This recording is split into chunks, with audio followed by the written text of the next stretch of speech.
You know the virginity is serious when we bust out the coins. In this case, a coin vanish. I'm sure you've seen a person hold a coin like this and then make it completely disappear, all while showing both hands to be unequivocally empty. But the coin is actually still there. It's in the middle of the hand. You just can't see it because you've seen too many women naked. But there it is, and that's the trick. There are layers to this virginity. You see I'm using a pirate's coin from Illusionist, which I don't think you can buy anymore. So that's the first step and the first layer of virginity. The next layer is that I'm doing coin tricks. So imagine, you're just compounding the fact that I'm never gonna see a woman naked. But it's a nice vanish. You could show both hands to be empty and you could reproduce the coin. Isn't that what people like when it comes to this sort of stuff? Now, I'm no Danny Goldsmith, but this is a nice little vanish that you could do. That's not necessarily super hard. I personally would like to see a vagina at some point in my life. So when it comes to coin tricks, I don't necessarily like the ones that you have to put a lot of effort. Luckily, part of the PigCake Magic Academy is the Coin Academy, where I go over classic coin sleight of hand, as well as card magic, and look at all the content you get access to the moment you sign up for the low price of a single White Claw a month. What? Especially for this amount of content, and I'm always uploading. Every single week, I'm uploading new videos to the Academy. So it's not like this is it. No, I'm always updating it, baby. Now, what we're doing here is a French drop. However, we're changing the position. It's been done in many different ways. You've seen it done like this. You've seen it done as the way that we're gonna cover it, which is like this. It's done 100 different ways. But for this particular lesson, we're going to be holding a coin in the fingertips in this particular direction. Now, one thing I like to do is to hold the coin with the fingertips open like this. And then when I come back to the position that's going to be necessary for the French drop, I close my fingers up. The reason for this is because we're trying to convey the illusion to the participants that the fingers have been splayed all the while, which makes for a way more impressive vanish. However, for you to actually do it, you need the fingertips like this. So we start in this position. We come in, we could show something about the coin, or we could talk about the face of the coin, which is why we're holding it in this position anyways. And now we're going to come in and apparently pick up the coin with the right hand.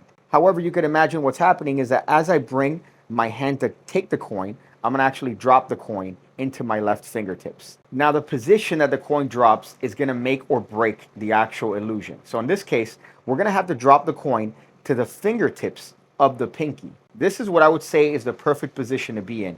The reason you're going to see in a little bit. Typically, when it comes to French drops like this, you come in with the thumb behind the coin. This hand drops the actual coin, so you're letting go of the thumb, allowing the coin to fall in the hand. This hand comes in, takes nothing, and you could show the hand to be empty.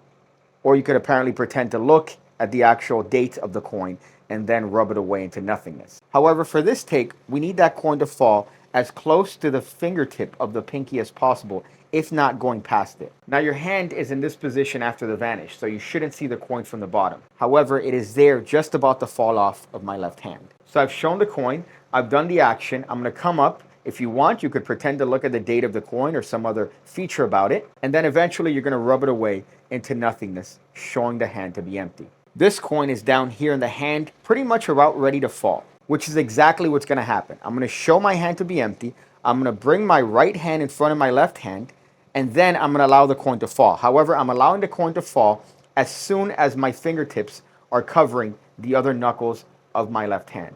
The reason you're going to do this is because you don't want this. You don't want the participants to see the coin.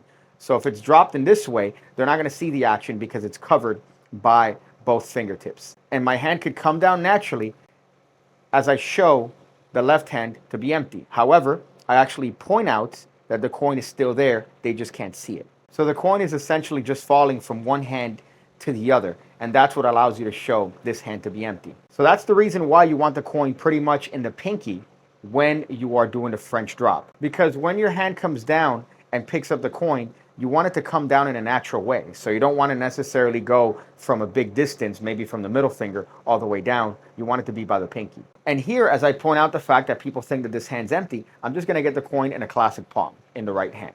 So I could point out the fact that the coin is actually still there. And here I'm going to go into a David Acker production. He would do it with a piece of foil on his hand, and he would grab it like this and then squeeze the foil into a coin, which I thought was a very, very interesting approach to a coin production. But all that's happening here is essentially I'm dropping the coin at the fingertips of the left hand as I pretend to pinch something in the left hand in the middle of the palm. As I squeeze the hand, the fingertips actually bring the coin to the right hand. So all that's taking place here is the coin is actually being brought to the fingertips as I reposition my hand to produce the coin. And I think it's a very lovely production that just looks like I'm grabbing nothing and turning it into something. So from this angle, you can see what's taking place. We apparently take the coin, it's dropped in this hand, we make it disappear, we drop it into the other hand as we show it to be empty. We could point at it and say that the coin is actually still there. The coin's actually in classic palm of the right hand. I could then apparently grab onto nothing as I drop this coin on the fingertips, revolve it in, and now produce the coin at the fingertips of my right hand. What a boner, right? Isn't that a boner? I think it's fun and a little fun way of practicing your little sleight of hand coin magic. And even better because you're not doing all these things that I've seen people do when it comes to coin magic where it looks like they're shooting up gang signs. I don't want to do tricks that are going to get me shot by the Crips. So anytime I see somebody do one of these coin vanishes that they show the hands like this and then they shoot up one of these and then they make the coin appear, no, stop that. You look like a mentally ill virgin. My favorite one is when they shoot it into their pocket. They shoot it into their pocket from this position, which is a fun thing. You have a top pocket and you shoot it in there and you can make the coin vanish. But you still have to get it into this weird grip that makes you look like you're trying to initiate somebody. No thank you. Buy my cards. I've mentioned this many times before. They're available now, the Missing Piece deck. You could find them linked down below. They're great. I'm biased because they're my cards. And limited supply. Once they're gone, they're gone. I'm not just going to find another box in a weird warehouse a month from now and go, oh, hey guys, it turns out I found another box. No, once they're gone, they're gone. So make sure to get your hands on a deck. Get your hands on my deck. My dick. I see you again. When I see you again. When I see you again. When I see you again. When I see you again. When I see you again. When I see you again. When I see